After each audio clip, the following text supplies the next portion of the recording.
Shalom la famille.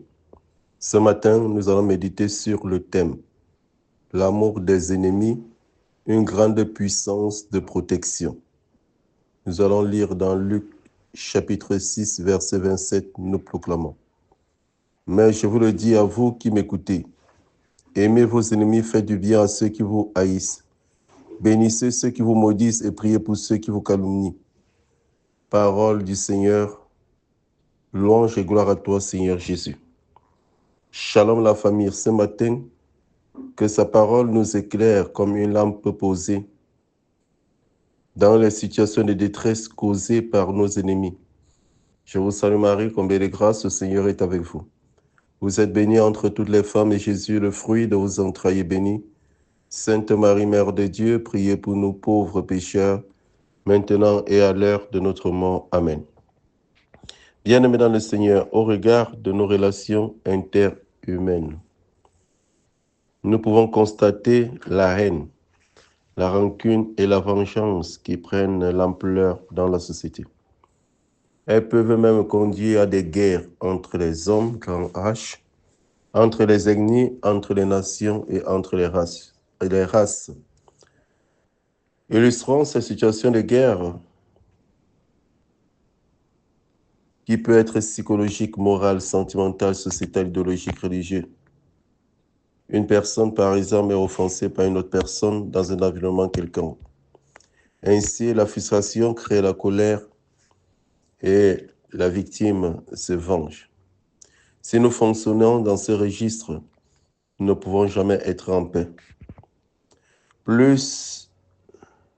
Plusieurs cas de crise d'estomac et d'AVC ont pour cause le stress, l'amertume, l'angoisse, dû aux soucis que nous avons les uns contre les autres. Ce matin, Jésus nous donne un enseignement nouveau qui n'a pas de part avec ce qui se pratique dans le monde. Par exemple, si je suis un voleur, je dois payer le prix de mon vol jusqu'à la dernière énergie en répondant devant les tribunaux. C'est la justice humaine. Jésus, par son sacrifice, inaugure la justice divine. Il paie le prix lui-même de nos transgressions et de nos péchés.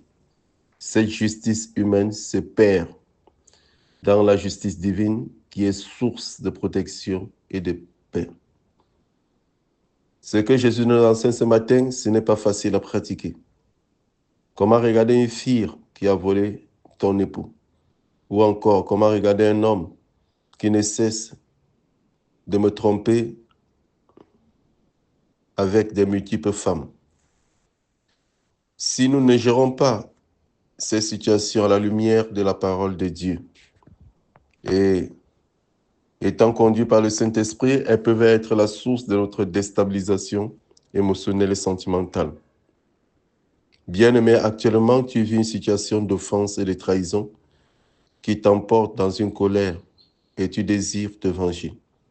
Jésus te demande ce matin de pardonner. Pourquoi devons-nous pardonner à nos ennemis en les aimant, en leur faisant du bien, en les bénissant et en priant pour eux? Premièrement, nous devons pardonner à nos ennemis parce que nous sommes, nous aussi, des pécheurs.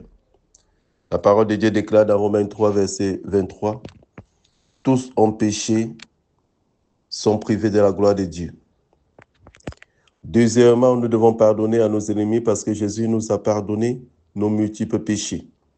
Par son sacrifice, il a expié nos péchés et ceux de nos ennemis. Pourquoi nous devons continuer à les condamner? Troisièmement, nous devons pardonner à nos ennemis pour être libres et en paix avec nous-mêmes et être ouverts et recevoir de nouveau les grâces que le Seigneur veut nous communiquer au quotidien. Sans le pardon donné, nous ne pouvons pas retrouver la communion avec Dieu. Nous devenons ainsi vulnérables aux traits enflammés du malin. Le pardon donné nous protège du mal. Bien-aimés, je vous exhorte ce matin à identifier toutes les personnes qui vous ont trahi, blessés, et de prier avec eux, avec cette portion de l'évangile de Saint Luc que nous méditons. Si vos offensés sont des sorciers, des rosochristiens, des francs-maçons, etc.,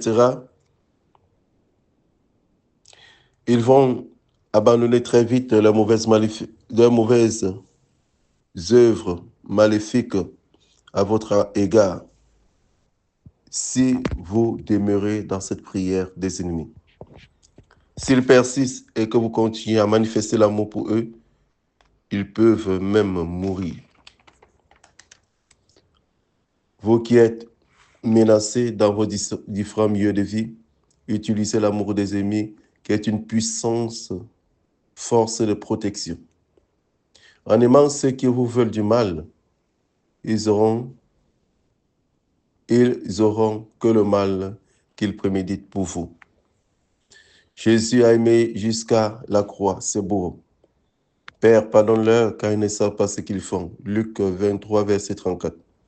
Cela lui a valu la victoire sur le diable et la mort.